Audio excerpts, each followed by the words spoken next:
Oi, gente, tudo bom? Aqui é a Caroline Almeida, sou consultora financeira e hoje vamos para mais uma videoaula sobre finanças. E o tema de hoje vai ser os 5 caminhos que levam a gente para falência, né? É um tema que não é gostoso, que não é um tema que a gente quer tratar, porém é uma verdade que acontece e muito. Ninguém abre uma empresa pensando em falir. Essa é a realidade. A gente sempre tem um sonho, idealização, a gente sempre tem aquela paixão pela empresa e a gente acha que a gente vai abrir a empresa e vai ser tudo mil maravilhas. Porém, na prática é totalmente diferente disso.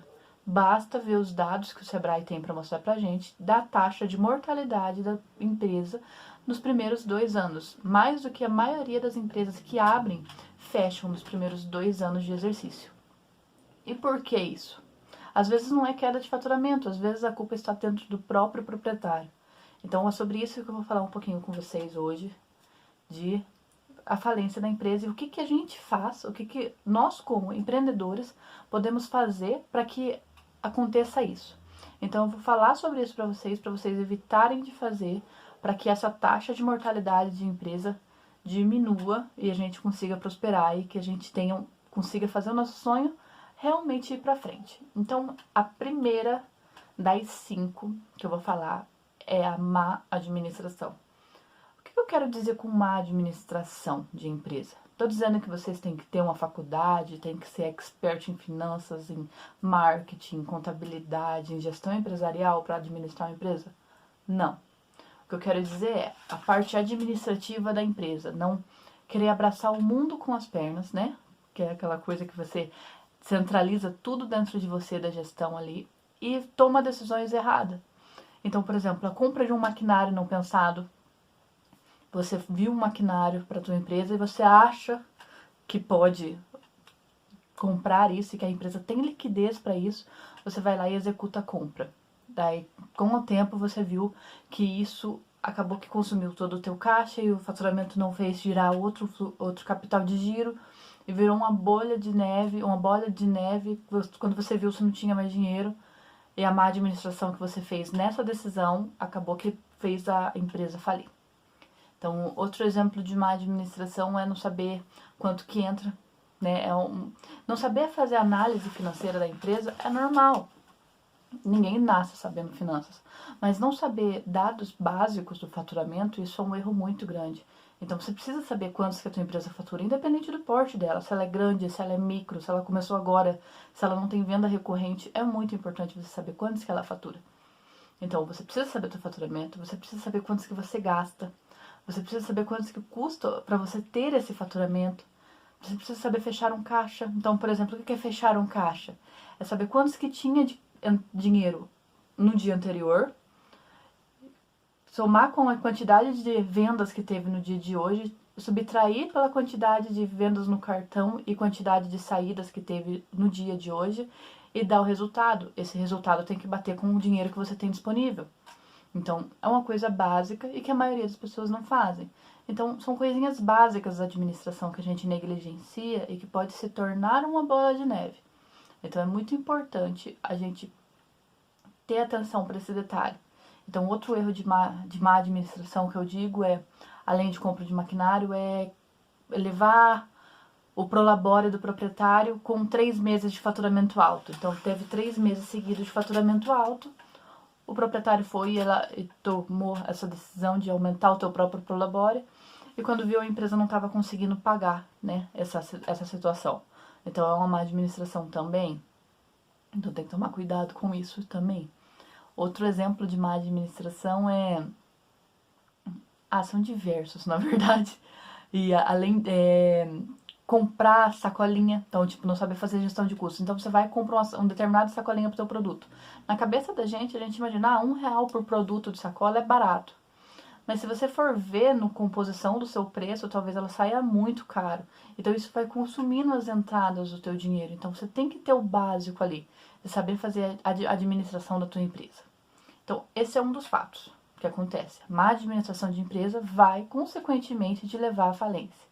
Se não te levar à falência, vai chegar ao ponto que você sempre vai dormir pensando, eu tenho que vender amanhã para pagar o boleto da semana que vem. vai te consumindo. E daí, quando não se tem uma má administração correta, empreender não se é uma coisa gostosa, se torna um sacrifício, se torna aquela coisa maçante, que é quando as pessoas começam a ter aquele pensamento de por que que eu fui empreender? Por que que eu não fui trabalhar de CLT? Então, a gente mesmo leva a isso. Então, se tiver uma administração correta, se torna gostoso empreender, porque a gente sabe que tem liquidez na empresa, tá? Outro ponto muito importante é intransigência do proprietário. O que é um proprietário intransigente? Todo mundo aqui, essa é a realidade, todo mundo que está me assistindo, eu inclusive, somos um pouco intransigentes. Então, o que isso quer dizer? É aquela pessoa que não aceita o conselho de outra. Então, nem que a gente seja pouco, a gente aceite, mas algum momento da nossa vida a gente já foi. O problema é quando a gente é isso demais. Isso é uma coisa que é fadado, assim, a você achar que você é dono da verdade, então você acha que a tua verdade é absoluta e não aceita o conselho de ninguém, não aceita a opinião de fora, não aceita ajuda de fora, muito menos pagar por uma consultoria de marketing, pagar por uma consultoria financeira ou procurar capacitação, porque acha que o teu jeito é o certo, o teu jeito é o absoluto, então é desse jeito e acabou. Isso é um proprietário intransigente e isso é um erro muito grande, muito mesmo. Então, como um exemplo do que aconteceu comigo, eu tenho, na minha família tem pessoas que faliram por esse motivo de intransigência. Então, tente não ser intransigente. Aceite críticas construtivas. Então, o que é uma crítica construtiva que eu quero dizer? Não é aquela crítica vindo de pessoas que nunca criaram nada e vêm querer se meter no teu negócio. Mas é aquela do teu funcionário. Aceita a opinião do teu funcionário, se você tem funcionário. O teu funcionário está dentro da empresa, ele sabe o que está acontecendo dentro da sua empresa. Não ache que ele não tem a capacidade de opinar. Então, delegue, né? Delegue tarefas para ele. Então, delegue decisões para eles. E aceite o que eles tomem de ter decisões. Não estou dizendo que é para você se ausentar da empresa, até porque vai ser um tópico que eu vou falar mais para frente. Mas sim que é para você saber aceitar a opinião dos outros, principalmente de quem está dentro da empresa. Analise essa opinião, veja o que ele quer dizer com isso, veja se dá certo para a tua empresa e aprimore essa opinião, não seja intransigente. A gente, quando quer centralizar tudo sozinho, quer levar tudo sozinho, onde que a gente é o dono de tudo e o dono da verdade, a gente literalmente vai morrer na praia sozinho. Então, compartilha a tua ideia com quem faz parte da sua equipe. Compartilhe com o teu marido, com a tua esposa, compartilhe com teus filhos, compartilhe com teus amigos que são íntimos. E entre em um consenso, veja se essa ideia é legal, se não é, aceite a opinião de fora. Então, se você lançou determinado produto e veio pessoas falando, essa embalagem não ficou legal, me lembra determinada coisa. Aceita a opinião, analise se realmente essa embalagem aceita ou não.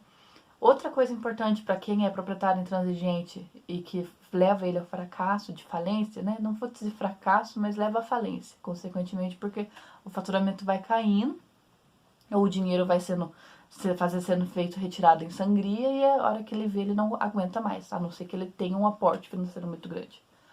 Então, outra coisa importante é se você vê que você não tem know-how, né? Não tem conhecimento para fazer uma análise financeira, para fazer uma estratégia de marketing, para fazer uma estratégia de crescimento, não tente fazer sozinho. Procure ajuda de especialista. Procure ajuda de um profissional. Então, tire essa mentalidade de que é tudo um gasto ou que a pessoa está entrando na tua empresa e vai roubar informação. Então, é muito comum, na verdade, me procurarem para consultoria e a pessoa ter receio de passar dados financeiros para mim. Então, o medo que a pessoa tem da outra pessoa roubar essas informações é gigante. Então, não tem esse medo. Existem contratos quando você contrata alguém. E são por embasamentos legais que a pessoa não vai sair roubando todas as informações. Então, seja um pouco menos intransigente. Se você é muito, começa a tirar isso de pouquinho em pouquinho. Primeiro ouve a opinião do funcionário, depois ouve a opinião de terceiros. Faz pesquisa. Se você não quer ouvir ainda a opinião de funcionários, faça pesquisa de mercado dentro dos seus clientes, porque nada melhor do que o próprio cliente da gente para dizer o que tá legal e o que não tá legal. Então, esse é o segundo fato, né, que leva a gente à falência. O primeiro qual que era? Má administração.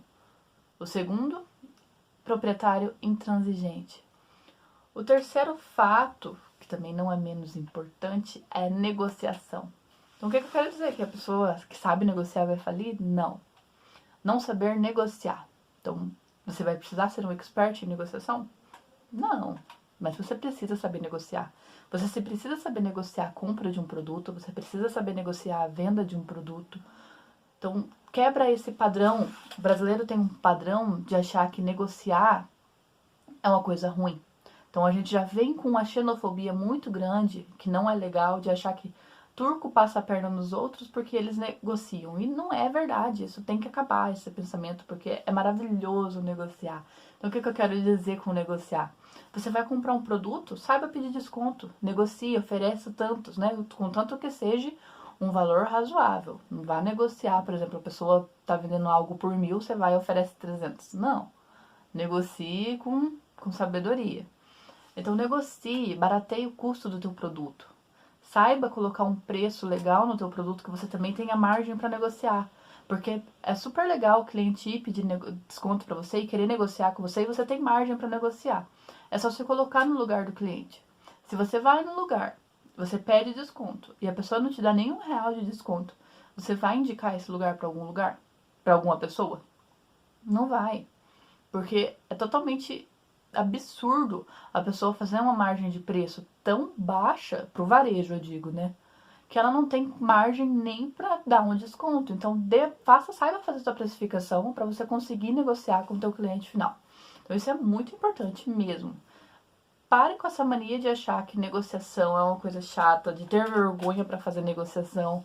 Negociar é um dom, é uma arte, né? Eu não sou um especialista em negociação, obviamente, mas eu cresci vendo meu pai negociar, meu avô negociar, meu avô e meu pai negociam maravilhosamente bem. Eu não posso dizer que negocio tão bem quanto eles. Eu sou melhor vendedora, na verdade, se for pro varejo, na época do comércio, do que negociadora. Mas eu sei negociar também, porque é importante para a empresa da gente. Então, sempre lembre disso. Quando for comprar um produto da empresa, maquinário, produto de matéria-prima, mudar a decoração, tudo, negocie. Esteja aberto para negociação. Quando for vender, esteja aberto para negociação do cliente também. Então, se o cliente vai e não pede desconto algum, quer dizer que é para você dar desconto para ele? Não, não quer dizer isso. Se o cliente não pede desconto, não tem por que você dar desconto para ele. Mas se o cliente pede desconto, você tem que ter margem para isso. Então, quanto mais você sabe negociar, maior vai ser o teu lucro, principalmente se você sabe negociar na compra, e maior vai ser a tua conversão em vendas quando você negocia na venda. E maior também vai ser o alcance da tua empresa, porque a pessoa vai repassando isso e ela vai te indicando e você vai crescendo, né? Nada melhor do que o network feito por indicação. Então, esse é o terceiro fato que faz a gente falir, não saber negociar. Então, o que eu falei? Má administração, proprietário intransigente, não saber negociar, né? Que é uma coisa que também não é legal. Outra coisa que causa falência também, além desses 3 tópicos, primeiro que eu falei, é proprietário ausente. Então, o que eu quero dizer com proprietário ausente? Quem aqui não tem um sonho de ter uma mega potência, né, uma empresa incrível que começa a rodar sozinha, que você não precisa mais estar dentro da empresa, porque o próprio funcionário já vai fazer, já vai tomar decisão e você só vai viver do lucro dela e ela vai andar sozinha. Todo mundo tem esse sonho, né? Então, todo mundo que empreende tem esse sonho. Contudo, nada é mais utopia do que esse sonho. Até Silvio Santos não pode se ausentar 100% da empresa. Nenhum proprietário pode se ausentar 100% da empresa, principalmente no começo. Ter empresa e deixar na mão de funcionário é um dos piores erros que pode acontecer. O que eu tô falando? Ah, você falou que eu não posso ser intransigente, que eu tenho que aceitar, tenho que ouvir a opinião de funcionário, aceitar as dicas dele, inovar, e agora tá falando que eu não posso deixar em mão de funcionário? Como assim, Carol? O que você quer dizer com isso? Exatamente, foi exatamente isso que eu disse. Você tem que ouvir opinião de funcionário, sim, porque você trabalha numa equipe, vocês são parceiros e vocês trabalham juntos. Você tem que ouvir, você tem que analisar, porque a decisão cabe a você. Você é o proprietário, você é o dono da tua empresa. A decisão não cabe somente para o funcionário. Então, se você deixa tudo para a mão de funcionário, o funcionário vai tomar decisão, às vezes a decisão não pode ser a certa, porque ele não tem todas as informações para se basear em informação, ele não tem informação de lucro, de custos, de projeções financeiras, a não ser se ele for do financeiro seu, e mesmo assim, o financeiro não toma decisão sozinha, envolve o proprietário.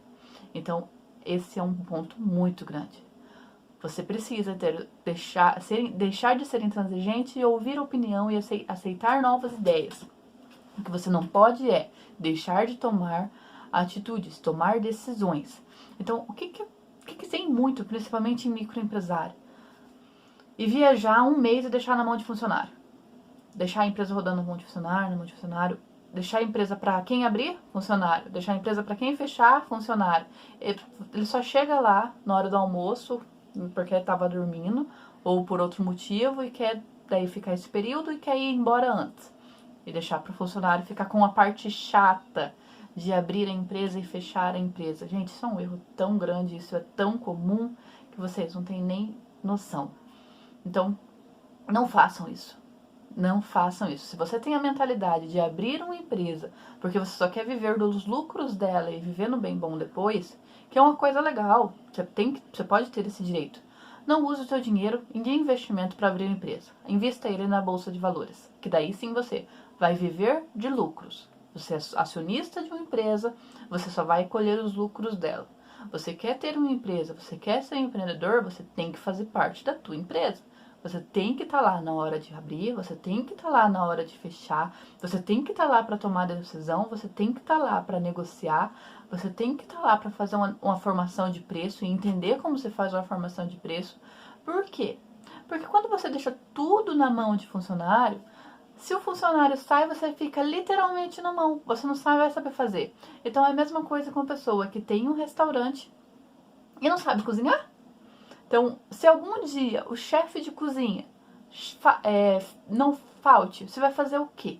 Você vai fechar o restaurante naquele dia? Você tem que saber fazer o básico da tua empresa. Então, você tem que saber fazer o carro-chefe da tua empresa e você tem que estar lá para tomar essas decisões. Então, isso é uma coisa bem comum mesmo, que é proprietário ausente. Então, nunca seja ausente da tua empresa. A tua empresa ela precisa de você do mesmo jeito que um filho, quando é criança e está crescendo, precisa de um pai. Precisa dos pais, no caso. Então, esteja lá para a tua empresa. Se você não quer estar lá para a tua empresa, é como eu disse, é melhor você investir na bolsa de valores, que ela vai só te dar rentabilidade e você faz o que você gosta de fazer, tá? Então, essa foi a quarta coisa. Primeira coisa, má administração. Segunda, intransigência do proprietário. Terceira, não saber negociar. Quarta, proprietário ausente da empresa, né? Então, o que é a última? A última é o tiro no pé, literalmente. A última é quando o próprio proprietário dá o próprio tiro no pé, que é padrão de vida elevado do proprietário. O que eu quero dizer com isso? Eu quero dizer quando a pessoa vive somente da empresa e quer ter um padrão de vida, uns gastos fixos dela ser mais alto do que os gastos fixos da empresa. É totalmente fora do contexto. A empresa não tem que pagar por esses seus luxos. Então a gente tem que viver de acordo com a empresa. O faturamento da empresa está baixo, o teu padrão de vida tem que ser baixo também. Principalmente se você vive da empresa, se você não tem outros aportes financeiros. Se você tem outro tipo de renda, ok, teu padrão de vida não influencia em absolutamente nada na empresa. Se você vive da sua empresa e você tira o dinheiro da sua empresa para se manter, o padrão de vida influencia total, né? Então, quanto mais é alto o teu padrão de vida e o faturamento da tua empresa ainda é baixo, mais você vai fazer sangria para bancar os teus luxos. Então, nunca faça isso. Nunca. Se a tua empresa ainda está na média de faturar 15, 20 mil, não tenha uma despesa fixa maior do que 10 mil, assim, estourando a despesa fixa tua ser isso. E bem controlado. Por quê? Porque não pode, né? A empresa, ela tem que pagar o custo operacional dela, o prolabore do proprietário, mas um prolabore razoável, um prolabore de acordo com o que a empresa tem. Por quê? se você não faz isso, o que vai acontecer? O dinheiro está entrando na empresa, só que você está sempre retirando tanto para você, para o teu prolabore, que a empresa não tem fôlego. Você vai começando a consumir do capital de giro. Então, quanto mais então você tem que esperar. Ela tem um ritmo, ela vai ter esse ritmo, ela tá ali, estagnou nos 30 mil sempre vendendo, é hora de crescer. Então, você tem que tomar atitudes, fazer um novo planejamento estratégico para ver como que você vai crescer. Daí você vai crescer, vai aumentar o faturamento, você vai esperar esse faturamento ficar legal durante um ano, então manter esse faturamento alto durante um ano, para daí sim querer aumentar o teu padrão de vida de uma forma que não faça sangria na tua empresa, tá bom? Então, no fundo, com tudo isso que eu tô falando com vocês, eu quero dizer o quê? Às vezes a gente coloca a culpa de empresas falirem em fatores externos, mas às vezes o pior inimigo da nossa empresa é a gente mesmo. Então a gente tem que. Mas ninguém gosta de ouvir isso, essa é a realidade. Mas a gente tem que estar sempre se policiando para ver se a gente não está auto-boicotando a nossa empresa. Porque dessa maneira a gente vai conseguir ajustar o que está errado, focar na empresa e fazer ela crescer mais ainda. Tá bom? Essa é a minha videoaula de hoje. Espero que vocês todos tenham gostado. Deixa um like acho que aqui embaixo, no YouTube. Siga a página para você receber outras videoaulas maravilhosas que está tendo de uma equipe incrível e mais videoaulas minhas também, tá bom? Muito obrigada para quem me assistiu até aqui. Beijo e até a próxima.